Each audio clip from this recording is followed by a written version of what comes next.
రాజకీయ పార్టీలతో అంటకాగితే పోలీసులకు ఏం జరుగుతుందో ఏపీ పాలిటిక్స్ చూస్తే అర్థమవుతోంది. 12 మంది పోలీసు అధికారుల సస్పెన్షన్, వీరందరిపై శాఖపరమైన విచారణ, హింసాత్మక ఘటనలపై సిట్ దర్యాప్తు, ప్రతి ఒక్కరిపై ఎఫ్ఐఆర్ నమోదు, ఇవన్నీ ఇప్పుడు ఈసీ ఆదేశించింది. ఎందుకంటే ఎన్నికల కోడ్ ఇంకా అమలులో ఉంది. సో ఈ టైంలో ఈసీకి విశేష అధికారాలు ఉంటాయి. ఏపీలో హింసకు కారణం ఎవరు నిర్లక్ష్యంగా ఉన్నారు, ఎవరితో జతకట్టారు, ఇలాంటి లెక్కలన్నీ ఇప్పుడు బయటకు రాబోతున్నాయి.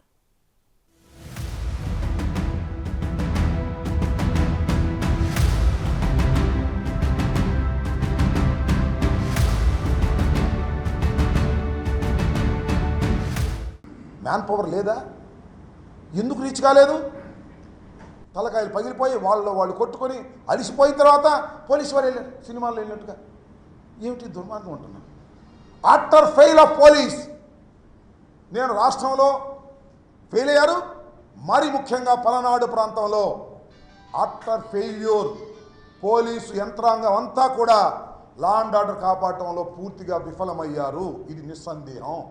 పూర్తిగా ఫెయిల్ అయ్యారా నాకు కూడా అనుమానం వస్తుందన్న. ఫెయిల్ అయ్యారా లేక తెలుగుదేశంతో కొల్లుడయ్యారా అంటే ఇవాళ వ్యవస్థ మరి మేము చెప్పడం జరిగింది ఇంతకుముందు. స్టేట్ ఎలక్షన్ కమిషను తెలంగాణలో ఎలక్షన్ జరిగినప్పుడు మరి కనీసం రక్తం చుక్క పడలేదు, చిన్న హింసాకాండ కూడా జరగలేదు. ఆ విధంగా జరపమని అడిగాం.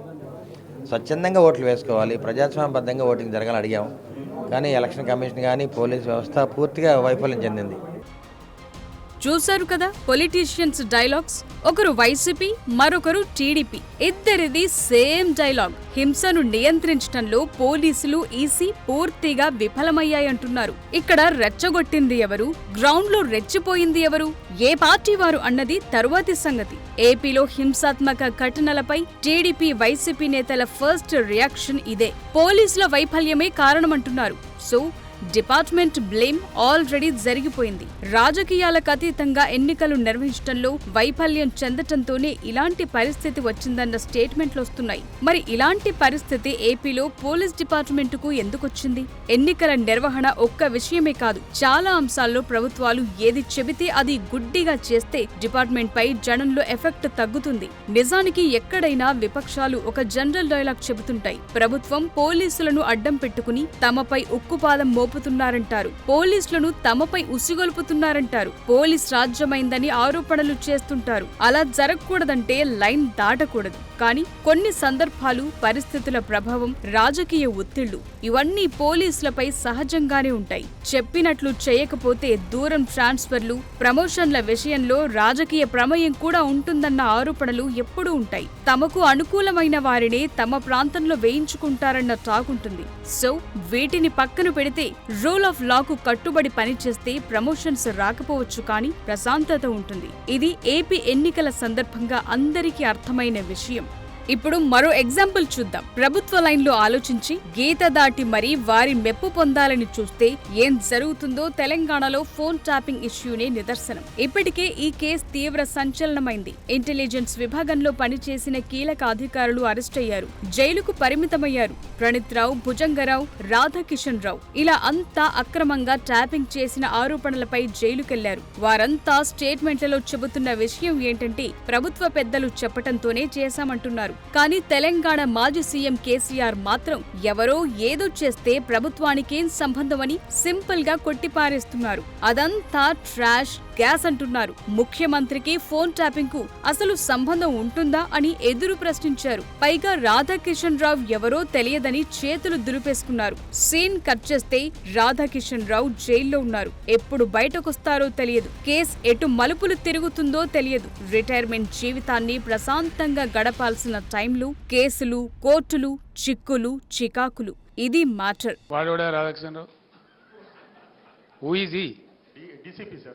నాకు తెలియదు, నీకు అంత తెలుసా? నీకు ఆయన రాష్ట్రంలో 100 మంది డీసీపీలు ఉంటారు, వాడు కూడా ఒక్కరి పేరు పట్టుకుని ఉన్నాను అడిగింది. నాకు అర్థం కాదు. తలా తోకలేని ప్రశ్న అది.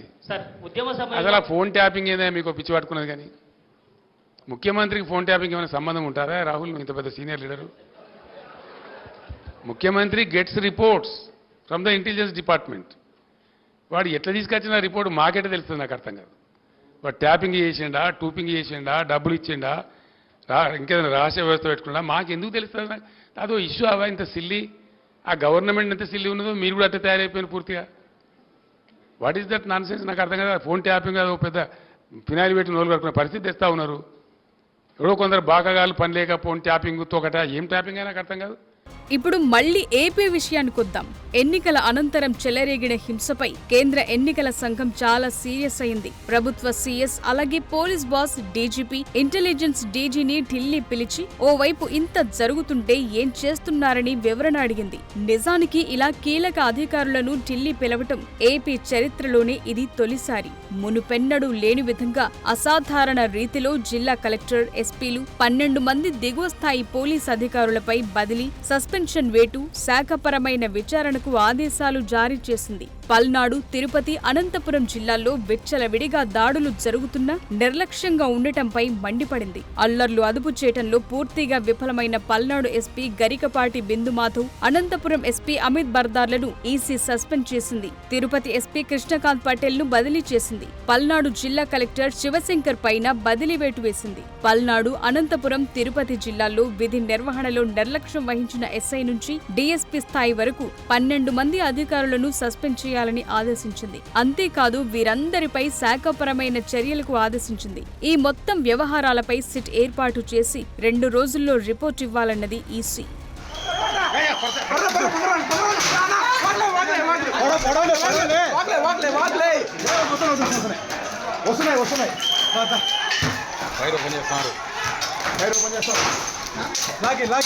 ఇక్కడ మరో సీన్ చూడండి. అనంతపురం జిల్లా ఎస్పీ అమిత్ బర్దార్ ఘర్షణలను కంట్రోల్ చేయడానికి స్వయంగా గ్రౌండ్ కు వెళ్లారు. సీన్ కట్ చేస్తే రాళ్ల దాడి. దీంతో మరో పోలీస్ సేఫ్టీ షీల్డ్ను తీసుకుని మరీ అక్కడి నుంచి మాయమయ్యారు. ఆందోళనకారులు రెచ్చిపోతుంటే కంట్రోల్ చేయలేని స్థితిలో ఎస్పీ ఉండటాన్ని ఈసీ సీరియస్ గా తీసుకుంది. అందుకే వేటు వేసింది. 2 పార్టీల కార్యకర్తలు దాడులు చేసుకుంటే వారిని కంట్రోల్ చేయడానికి ప్లాన్ లేకుండా వెళ్లి ఇదిగో ఇలా పీచే మూడ్ అనాల్సొచ్చింది. ఇలాంటి ఘటనలు కూడా ఒక రకంగా డిపార్ట్మెంటుకు మచ్చ తీసుకొచ్చేవే అంటున్నారు.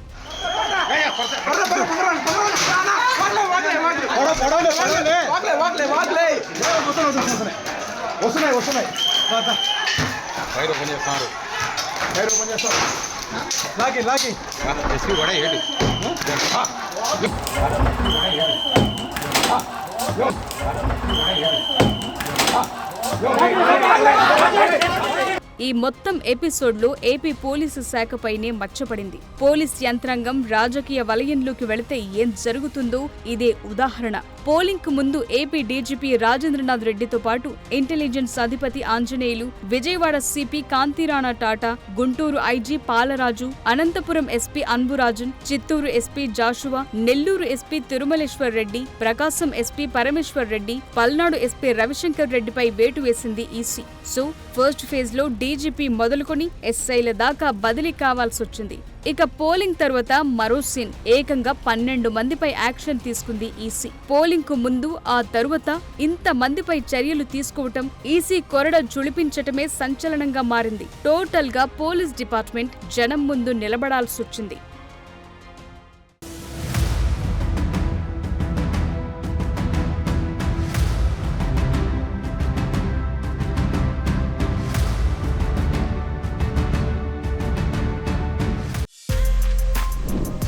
For more videos like this, subscribe Big TV channel.